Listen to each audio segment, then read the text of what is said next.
several. And by that, I'd be like, oh, what about, no. So that brings us to the first thing we really want you all to think about and do as much as you can is protect your brand, right? So there are things that are going to cost more than others. So you need to prioritize based on your current budget. But the first thing to do, and it's pretty inexpensive, is register your business with the Secretary of State wherever your business is incorporated. So if you mainly do business in New York, that might be New York. If you California, it doesn't matter more so where you reside, it's where's your principal place of business. And that just protects not only in the state, but really your state, making sure that someone else doesn't have that name. So if you have Alicia's Ice Cream Shop, making sure that there's not another New York Alicia's Ice Cream Shop, for example. Right. And also, starting a business account and obtaining an EIN for your business, and you can do that on irs.gov for free. There will be services or people that come especially once you're registered on the Secretary of State, that kind of offer for you to pay for those EINs, but you can do them for free on irs.gov. And when you talk about starting a business account, you want to separate your personal funds from your business funds. Like, it is a must. It's a huge way that people often get caught up in taxes. We hope you will never get sued, but if they can not determine that, or prove that there's been commingling of those funds, that all your funds will be caught up in that. So it's very important that you set up a business account. It could be a simple savings account or checking account at your local bank online. But you just want to make sure that you're separating those assets. Because that's one of the things when you set up your business, whether it's an LLC or S Corp, C Corp, pretty much most of your business entities have that limited liability, which means they can't come after your personal assets. But if you're commingling your funds and you don't have that separation, that's when they can do what's called in the legal world piercing the corporate veil. So that's when they can come after your personal assets. And we don't want that. Right. You worked too hard. You really did. So the other thing is secure your domain, right? So again, we're talking about, for example, Alicia, are you currently in business? I don't want to keep saying Alicia's Ice Cream Shop. It's okay. No, I'm not officially, but okay. Well, we're gonna keep you with the ice cream shop then. That's fine. So, if we have Alicia's Ice Cream Shop, if that is what you want and you've taken the time to think of your business name and cultivate it and you really are loving it and it's super catchy, you want to make sure that that's secured. And so one of the things we did before we even recorded an episode was made sure that Divas and Ducats was preserved across the websites, because there's nothing worse than, you want to be able to go to aliciasicecreamshop.com, but that's not available. And so you have to do aliciasicecreamshop123.com. That people aren't going to necessarily think to type in that 123 when they're looking for you. So two of the most common ones are Google domains and GoDaddy. They're pretty comparable in price. They're about $10 to $12 a year. One of the things that I would suggest doing, if your name has the word to, for example, that can be numeric or spelled out, I would go ahead and do TO and to, just because, again, that's $20 a year, and you can redirect in case they type in the wrong version of that. So, and let them know what that redirect means. So they can, on your website, basically, you can have it where if the word is to, so stairwaytoheaven.com, and they type in the number 2, it can, instead of when they type in that number, it can take them to the proper website. So the word TO, it'll still direct them to your website, even though they typed it in incorrectly, if you've reserved that and have that all linked together. And it's important, like we said, it took us a while to actually get into recording of the podcast, actually putting all those things in action. But when we got that name, which, I would say was over a year ago, immediately we went and got a domain. So you do not have to wait until you're ready to jump into your business to secure a domain. The next thing is protecting your intellectual property via copyright, trademark, or patent. We will say, we are attorneys by trade, and that's part of our thing with the podcast, so we do, that was one of the first things we did before we even recorded an episode, was get a trademark on our business. We know, some of the other options that we talked about here. Getting your EIN number is free, securing your domain is about $12. Secretary of State Here in North Carolina, I think it's like 125. And then there's an annual filing on the Secretary of State with your business to make sure the members are still updated and that kind of thing. So those aren't necessarily expensive costs, but you will, if you're going to get that copyright, that trademark, you're going to be issuing some funds. I think our trademark, we're secured we're in two categories. Yeah, we're two so categories, and they were 225. Yeah, they were 225 apart. And we hired a trademark attorney. We are attorneys, but we hired a person that knew what to do in that area. Okay, so and that's just protecting, because like you said, you don't want to start growing and start marketing, and then your name gets out there and you not be protected, and then someone goes and takes that Divas and Ducats and takes your name, and now you have to start all the way over. You have to start a new Google domain, and people know you by that other name, especially if it's catchy, and now you're lost because you didn't do a trademark or a copyright. Yeah, and there are some domain people, and I'm going back to that, they will take they'll just buy domains up and take little catchy names, and then they'll sell it for much more than you had to pay. Again, $10, $12 a year is inexpensive compared to someone who has your name and now they want $1,000. So when you can, definitely do that. Yeah. And so business entities, you have to decide how you want to set up your business whenever you get ready to start. So the most common one we know is a sole proprietorship, or DBA. So that would be, Mike Hammer doing business as Mike's Ice Cream Shop. And a lot of the times with that, you don't have the protections that it comes to, especially like we said, when it comes to having those personal assets and all that kind of stuff being protected. You don't have a lot of protection when you're a sole proprietor, but that is one of the most common ways that people at least start out their businesses. Yeah, I think a lot of people do that because simply to be a sole proprietor, you just need to get whatever licenses for that state and permits are necessary, and you can go out there and get started immediately. So it is a convenience, but to me, the difference of getting one of those limited liability entity protections is worth so much more. So your LLC is limited liability company. So an example, shout out to Quick, would be Quick Financial Sense. That is her other passion project that she does outside of Divas and Ducats. And what that is you can choose. One of the biggest advantages with an LLC is you can choose how you want to be taxed. So you can be taxed as an S Corp, a C Corp, a sole proprietor. And so however it is you choose to do that, that's your thing, but you're protected in terms of your business activity, and your business assets are the only things that people can come after in the event that they were litigious for some reason. And it could be member managed or manager managed. So you can kind of set that up how you choose to do so. The only disadvantage I would say is some states have what are called franchise or capital value taxes. So New York is one of them, Texas is another. And so because you have that convenience of that limited liability, states are like, okay, well, you're going to pay us a little coin for that privilege, essentially, which is similar to like our privilege licenses. If you hang a shingle as a professional, you have to pay a privilege license every year for the privilege of going into student debt for your job. And we saw that someone said that they, they learned that way too late. You want to talk about that experience? Heck yeah. So this what happened, y'all. Listen. So when I started Bold Hues, I got an LLC. I started it back in February, and I did it through LegalZoom. And so they they had kept emailing me about a free consultation with 1-800-ACCOUNTANT, and I kept forgetting to do it. I was like, oh, yes, on my to-do list. Oh, yes, on my to-do list. But later, or 2 months later, it was outside of the time span where I could say, hey, IRS, here's how I want to be taxed.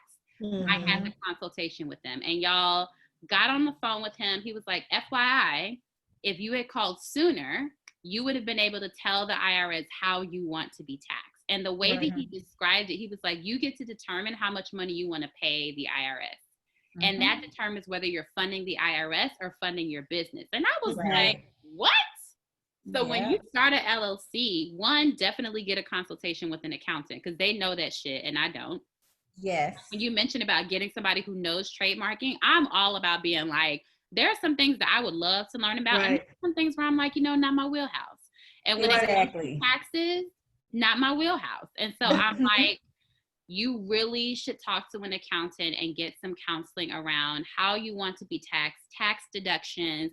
Thankfully, it's my first year. So he was like, here are all of these startup costs that you can mark off. Y'all, it was so much. It's a lot. Yeah.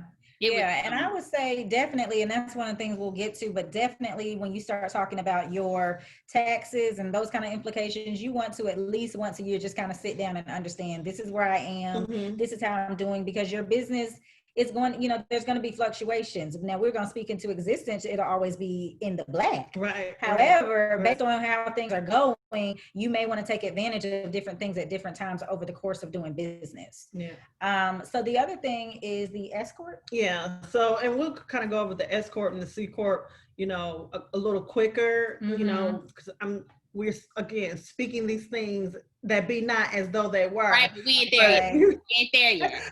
Our C corp, so you know, our Starbucks, our Coca-Cola, S corp, the max with an S corp is 100 shareholders.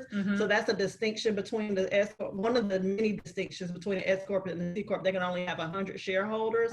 But in both of them, they have shareholders, they have stocks. S corp can only have one type of stock. A C corp can have various stocks, right? Yeah. And then also talking about like how it's taxed. S corp is not double taxed, right? And a C corp is. So you want to talk a little bit about the C corp, when you have those stocks. So anyone that owns stocks is called a shareholder, as you all may or may not know. And so they're taxed at two levels. So the first is whenever you give your shareholders basically a little coin for investing called a dividend. That is the first level that you're taxed at for giving those shareholders dividends. Then at a personal level, so if I just got some dividends from my stock in Apple, I'm taxed personally on my taxes for those dividends that I've gained. So that's why they call it a double taxation within the C corp arena, whereas S corps, they don't have to do that.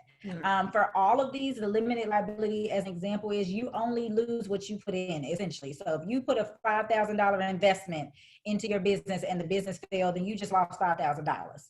And a lot of times, especially if you're initially operating at a loss, you can deduct those losses on your personal taxes. So those, for all three of those below the sole proprietorship, those are the benefits. And I know for the LLC, I know in North Carolina, so they're probably pretty similar.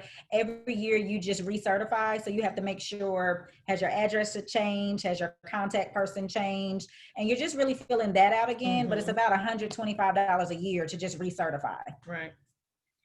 And so then we also want to get into, you know, building your empire on a budget, and we are empires, right? Yes. So, you know, you want to talk about or the organic growth of it? Yeah. So it kind of goes hand in hand with the, you know, government funding and certifications, but you can really grow your business one of two ways. So there's one thing, to get, you know, your traditional business loan and things of that nature. But if you're debt averse, like we tend to be, you know, the trade-off to organic growth is it is slower. You may not have that traction as soon. And so one of the things that we definitely tell people is to take as much, if you have any disposable income, kind of shift your budget. So whereas I may have had a wine budget before, I might need to take that. I'm sorry, I called you out. You did. I might need to take that wine budget and move it to, okay, I need to get some office supplies. And so, and again, you can write these things off on your taxes, so it's coming back to you. But the benefit of organic growth is that you're going into less debt. But one of the things that I wanted to say, and depending on the type of business that you run or the individuals that are your clients or the person that you help, you can get certified as a women-owned, minority-owned, if you're a veteran-owned certification. And by law, every state has to reserve a certain percentage of their bids or their business when they're putting out those contracts to minority-owned, women-owned, veteran-owned businesses. And if at least 51% of your business is one of those, then you qualify for those certifications. So that's one way of getting funding through the government or government contracts, and you didn't have to you don't have to pay that money back. That's Right. business that you just brought in. And so if you're, you're solo owned as a Black woman, then you qualify because 51%. So go Right. look for that funding. Yes. And they were giving, of course, a lot of funding out during the Mhm. COVID season. So, take advantage of those opportunities when they arise. Mhm. Also consider bartering services amongst other creatives. Yes. We like to call it in the legal world quid pro quo, like, Mhm. what you give, I can give, and it doesn't have to necessarily be the exact same thing. So, I like to use the example of, when you're starting out, you're going to have to be on social media. You might find a photographer, Mhm. right, that can give you some free photography or some discounted rate photography, and you could give him a skill set that Mhm. will help him. For us, we can help write a contract for a Correct. business, or and doesn't necessarily have to be, I'm gonna let you be on my podcast. It doesn't have to necessarily be the business that you have, because that might not be useful to them, but everybody has some kind of skill set that Yep. they can barter. Mhm. So that's a really, really great way to, help build your empire on a budget. And save some money. The Yeah. other thing is SCORE. So score.org, it is free. And it has just a multitude of information. There are workshops. You can actually get a mentor on SCORE.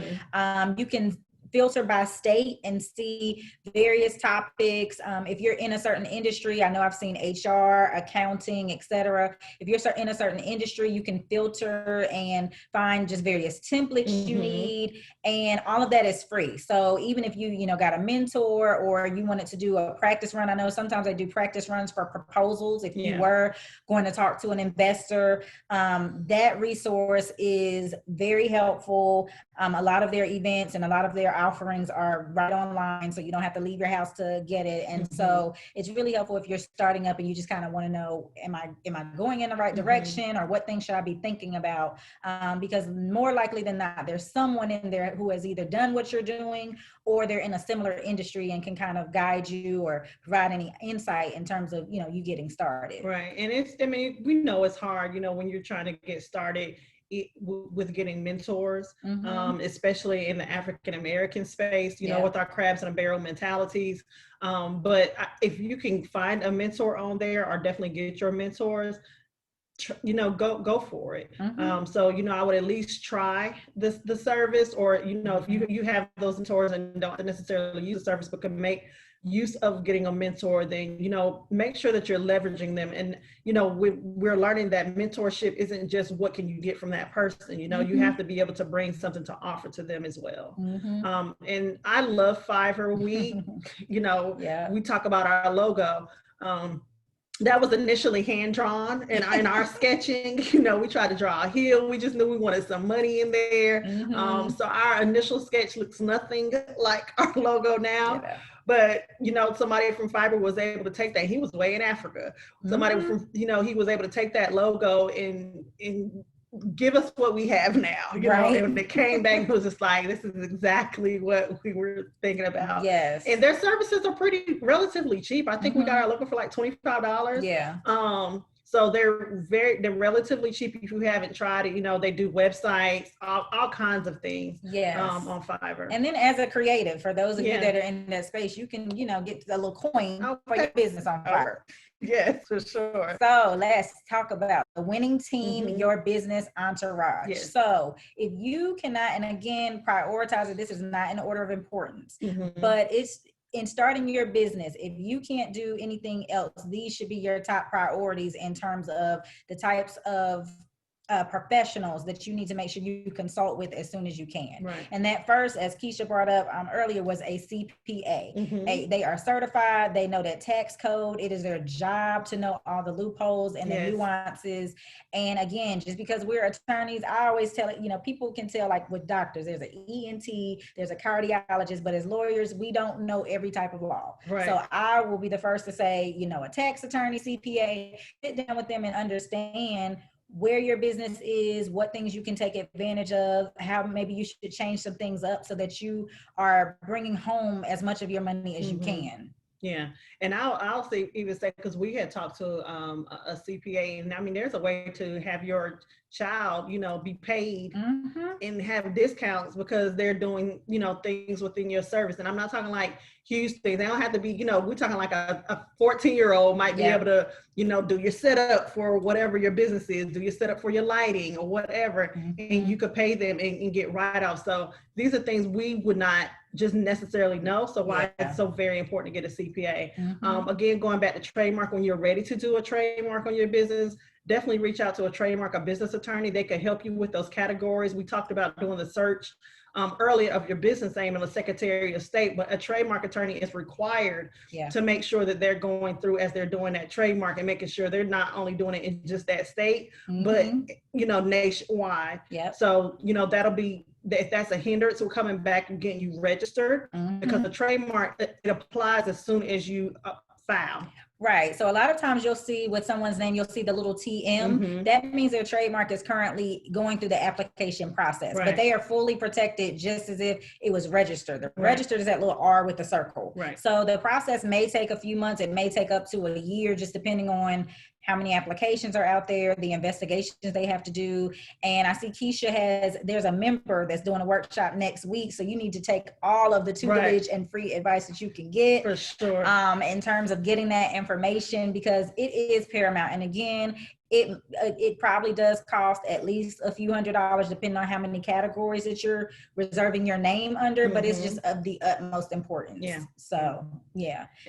Oh, sorry. Yeah, and so the next is the bookkeeping. And so you can do that just depending on your personal style. You may want a physical person, or you may want the software such as QuickBooks that keeps up with your income and your expenses. Because what you don't want to do is not cute to be overdrafting. Okay. So really keep up and make sure you understand what's going in and what's going out and just how you're doing, because that's really important, especially if you're thinking about going after a traditional business loan at some point. You need to be able to show what your business has done and the type of activity and cash flow that you've had beforehand. Yeah. And that profits and losses, you know, definitely, like I say, is really important when you're talking about getting business loans. But this also goes back to making sure that your personal funds and your business funds are separated. You know, you don't want to be overdrawn. You don't want, we just like we're honing in on, like, you do not want to commingle your funds, right? So it's just very important that you are doing some kind of accounting, like she said, either personal or through a bookkeeper. Graphic design. So in a social media presence, it is very important that you have that's part of your personal brand, right? So you want to make sure that your website, if you have a website, looks good, that is user friendly. If there's marketing or a logo, you want to have a graphic designer, you know, unless you just know how to work Adobe Photoshop yourself and create your own stuff. You want to make sure that, you know, you have somebody on your team that can do you a logo, that can, you know, like I said, make sure that your social media and that kind of stuff is updated. Oh yeah, sure. So someone wasn't here for the EIN number. So you can get your EIN for free at irs.gov. And so, so she's fearful about putting her social security number out there when getting her EIN. So I will say, I mean, it is the IRS. Right. So they are bound, you know, they could steal your identity, but it's the IRS, girl. Right. So I will say that although that is a risk factor, I would be more comfortable giving it to the IRS for my business account than, you know, applying for a credit card or a lot of these other entities where you have to give your social out. You're more protected, and those phone calls, even if you want to do it over the phone or talk to someone so you can kind of trace that, they're bound, and those correspondence are recorded. So if something ever happened, you could say, look, I talked to Tara on September 10th. And, you know, her ID number is such and such. So you can pull a Karen and speak to her manager. Right. And then I also, like she said, it is the IRS. So if you've been filing taxes, they have your social anyway. Yeah, they do. So yeah, I would definitely trust that site, and definitely that would be even more reason not to go with a service that's trying to charge you to have an EIN. So website and social media best practices. Utilize cost-efficient web hosts. So we talked about GoDaddy and Google Google earlier domain. was trying to secure a domain. So that's your domain name, you know, www.divasandducats.com. So, but you also, if you're going to have a website, you have to have a company or a business that's going to host your website. And it can get really, really confusing because there's several services out there, and they kind of all, like, you need so many things to do a website. You could do them yourself, but you want to make sure that you have a host. And we use Squarespace. We've also used Weebly. We didn't put it up there because we didn't like it.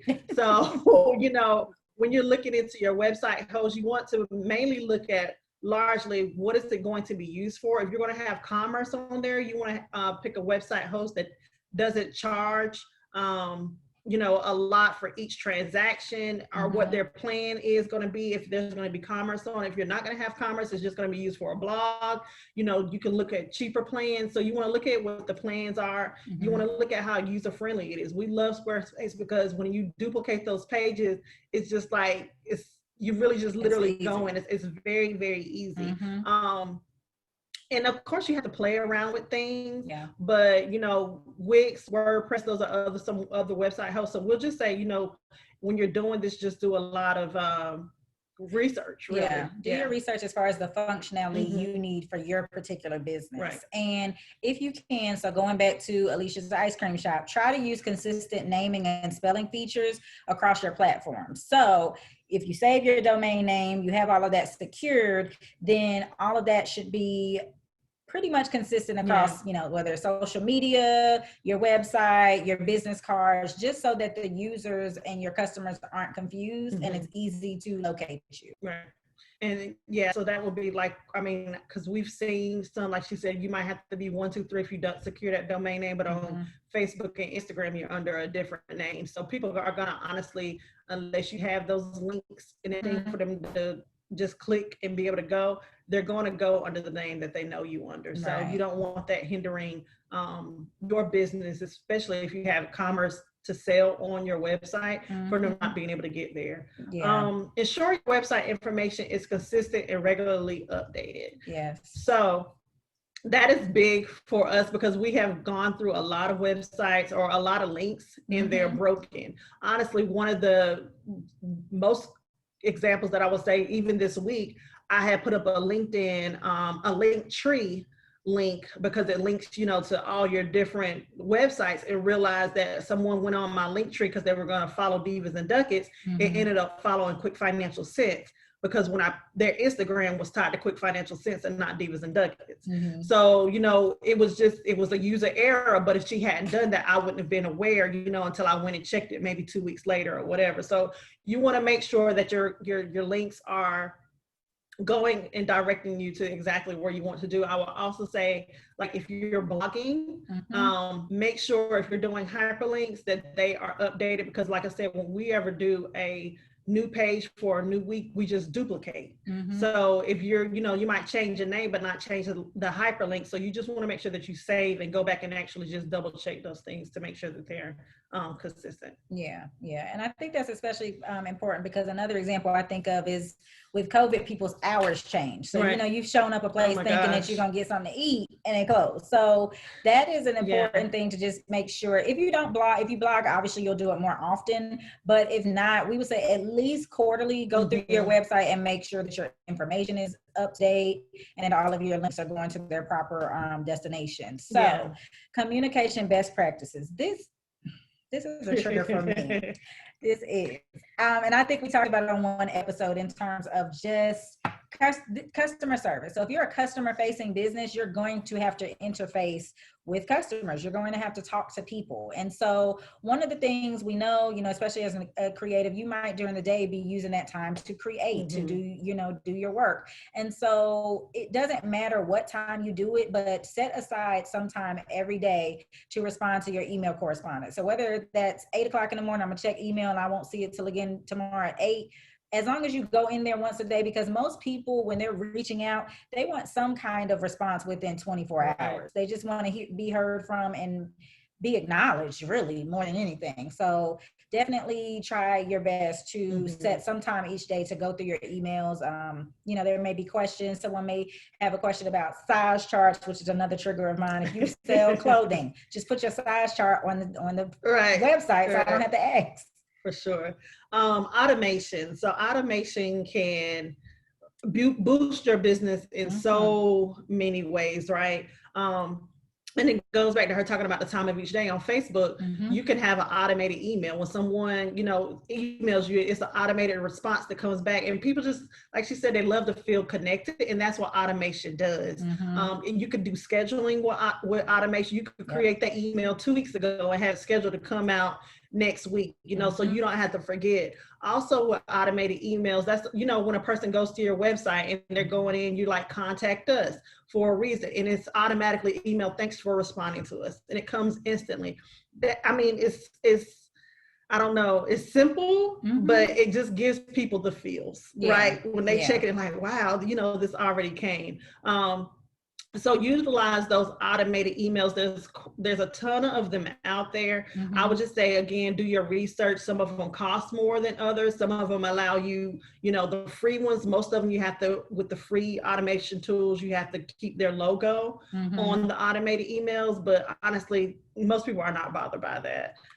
So you don't necessarily have to go to the most expensive plan that they have. I would start out with the free ones, you know, and then as you get your customers and your client and your mailing list updated, you know, maybe then pay for more at that time. Yeah, and then to that, even if because you are a CEO and sometimes you take a break, you're out of town, you can use that automated to have an out of office. So you've seen it in corporate settings where people say, thanks for your email.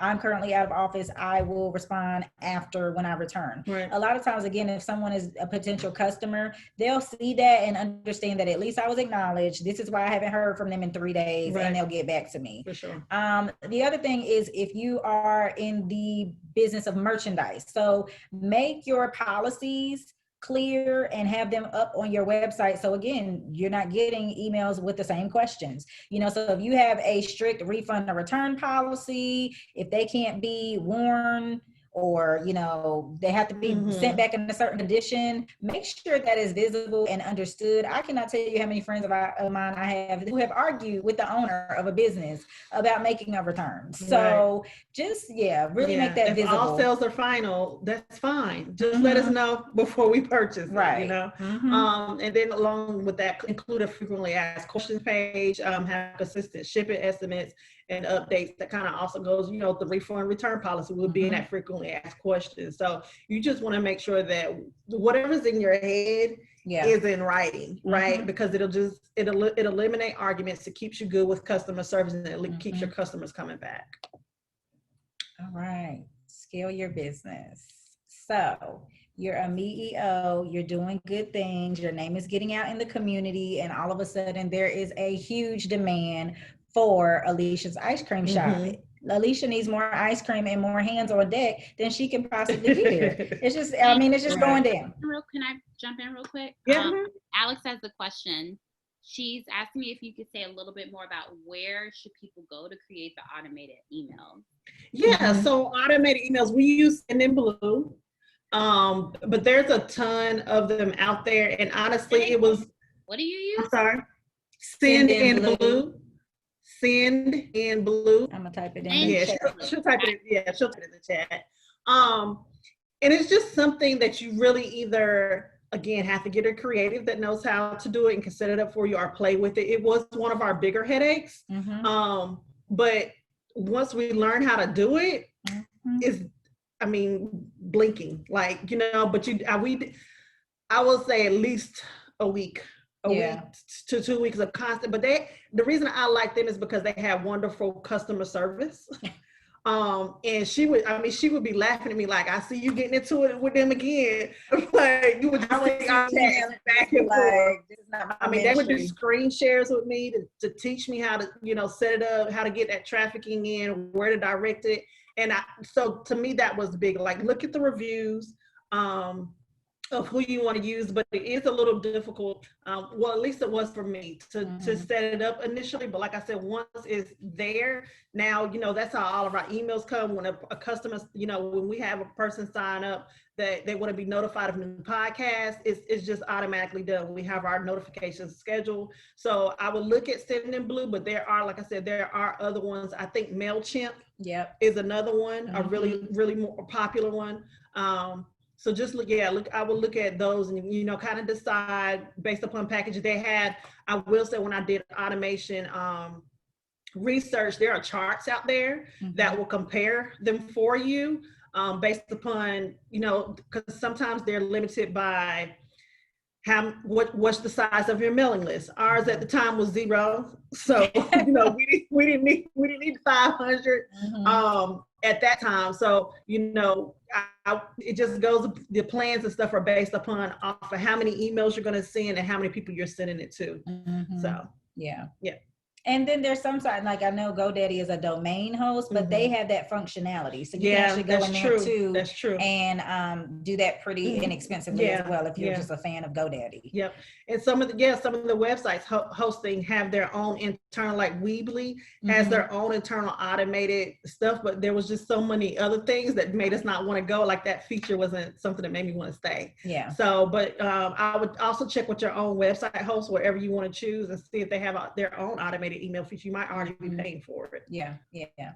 So in terms of, we're back at Alicia's ice cream shop and she needs some help because the demand is just more than she can supply. Right. So one of the things that happens a lot of times, fortunately and unfortunately, Black-owned businesses, they grow, they get popular, but people didn't plan for that growth, or they didn't plan for it to grow as quickly as it did. Keisha's raising her hand. So one of the things is organization, and that kind of rolls into the business plan. Have the vision, as they say in the good word, write the vision, make it plain. Right.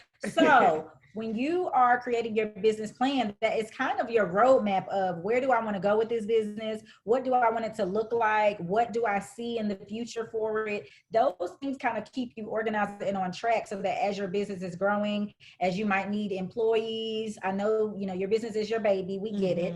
But as you might need a helping hand or someone to come and manage those day-to-day affairs so you can do even more, open up even more, your business plan kind of keeps you on track. Right. And so even if you're not going out to get that traditional business loan, it's good to do a business plan, like I said, just to keep you organized and keep that vision clear and have a plan for, I knew this day would come. So this is what I need to do. And there's a lot of times when you just Google business plan, and I'll send, I don't have the name off the top of my head, but when I started creating my business plan, there's actually a modified, simpler version, and then there's that version with all the metrics and data, but I found it really user-friendly because it was a template and I could kind of go from there. Sometimes when you start from scratch on a blank Microsoft Word page, it's daunting, but when you just have a good template, you can kind of go from there and flow. But again, there's an abbreviated version and there's a more, I guess, traditional loan version. Yeah. Are you saying Austin is the template that you used? No, I can't remember the name of the website, so I'm actually going to send it to Lakeisha after this because I have it on my computer. You probably heard my accent. I was saying often. Oh, I'm sorry. I'm sorry. You're fine. So I was sending to Keisha, and there's an abbreviated and then a traditional business loan version. But I apologize. I can't remember the name of that template or where I got the website I got it from. Yeah, and so Workmanship have something to show. For this one, a friend of mine, he has a HVAC business, and he went on he had an opportunity to go golfing. At a really prestigious golfing club around here. And while they were out golfing, doing what golfing does, businesses made on the golf course, right? A proposal came across him like, I think that's really, really great. And, can you show me something? I'll be willing to invest $15,000 on you, like right now. He had nothing to show. Like there was no workmanship to show. So that was $15,000 that he lost. And so I will just say, with your workmanship, have something to show. You might not necessarily have profits to show, but you can have something documented. They want to see a plan. They want to know that you're not just talk, right? Because a person, even with the business loan, when people invest money in you, honestly, they want to know how they're going to get it back. Right. That's really what it's really about. They want to know what their return on their investment is going to be. So I would just say, make sure that you're documenting make sure that you're documenting your work, taking pictures of what you're doing. If you start doing webinars and Zooms, making sure that you have those, even if the email exchanges, it doesn't necessarily have to be the email exchange, but document it that, I had a conversation with the owner of, so you just want to have some kind of a workmanship. It's not necessarily, again, like the business plan that you will take to a loan shop, but people just want to know that you're just not talk, right? And so how to find us, you can find us at www.divasandducats.com. We're on Instagram and Facebook under Divas and Ducats under the same name. And if you have any questions, you can either go to our website and go through the contact us page, where you can leave a message there if you want to subscribe to our podcast episodes, which we would love, or you just want to email us directly. You can reach us out at divaadvice@gmail.com. I will say we do have a segment on our podcast, which we would love for you guys to listen to, but we do have a segment on our podcast that is called Dear Diva, and you can write in about financial questions, because at that time it's anonymous, so you can write in about your financial questions that haven't answered that way through the podcast. If you want to talk about a friend, wink wink, you want to talk about that friend's personal financial situation, and it doesn't like I said, it doesn't have to be investing. One of our recent letters was a person that was trying to decide, they take the man who don't have no money, right, or the one who he's nice but he paid. And my answer. So again, it doesn't always have to be so business strict. A lot of people are always, writing in about a house and moving in with people. So, if you have any kind of financial question, you can write into divaadvice@gmail, and we'll read your questions and answer it anonymously on our Dear Diva segment. And the other thing I just wanted to mention, I didn't put it on a slide, but just in terms of resources to fund your business, grants. So, grants they're funds that you don't pay back. And so there are various grants. You can the easiest site is grants.gov. Right. But there's a number of grants right now available for minority-owned businesses. So one of them, and again, I'll send this list t-shirt as well, just so you can have it, because I don't want you all like scribbling furiously. Right. But one of them is the National Association of Self-Employed, for the self-employed. So they give out grants for about $4,000, and it sounds like you apply and just tell them what would you do with $4,000. Another one is the FedEx Small Business Grant Contest. That one is up to y'all gotta slow down. Hold on, I'm still okay. So we got the National Association for Self-Employed. Quick is typing that in the chat box. Sorry if it's not capitalized. You're fine. And that one is for I think. Oh, this did is. You send it I did. Is it? I don't think you're in the everyone. Let me see. I'm gonna write it again. I think I just sent it to privately. Let's see if this allows me to do it publicly. No. That's fine. To everyone in meeting, I got it. So I just typed it in. Okay. Yeah. So next one I can do. And then so FedEx Small Business Grant Contest. That one is up to about $25,000. And some of these, they may, again, back to that business plan, they may want to see some paperwork or what you're doing or what you have going on. The next one is the Minority Business Development Agency.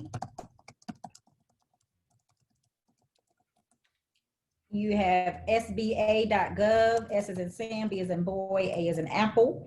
And then under the SBA, you have what's called the 8A, so 8(A) Business Development Program.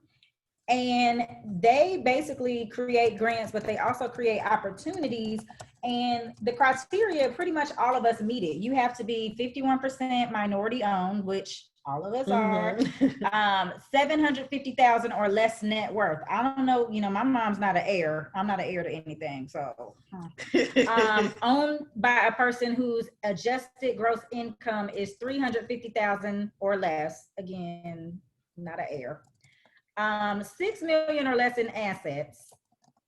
So again, most of us meet the bare minimum criteria for the 8A business development program. And under that program, they actually have a mentor protege program too, where that mentor probably in a similar space or similar business kind of puts you on and helps you develop. So those are just a few of the resources we found from minority-owned businesses. Again, they're giving out a lot on SBA.gov, especially with the implications of COVID and people really struggling. So yeah, that's just to get you started. But we hope this was helpful. We are speaking an empire in the works for each of you. You all are creating dynasties. You are creating generational wealth.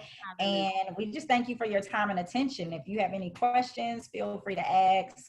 There is one question. Kamisha, do you want me to ask it or do you want to come off mute and ask it? Doesn't matter. I was just wondering for business registration, like the last 3 years, I haven't even lived in the US. So what do you recommend for picking a state, I guess?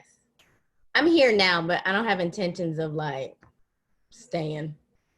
Okay. I don't blame you. I mean, right. I was like, I think. Yeah. Right. So I would say just start out if you're not, excuse me, settled in the state that you're going to be in. I would probably at least just start there, especially if I'm assuming you're going to register as an LLC or? Yes. Okay. Yeah. So I would at least just start there and register with just the state that you're in. Okay. Yeah. Thank you. No problem. Is there a national registry? Because I'm in the Midwest, but I'm going to be on the East Coast soon. So. Yeah, so once your company is registered, you're not just protected in your state. It's just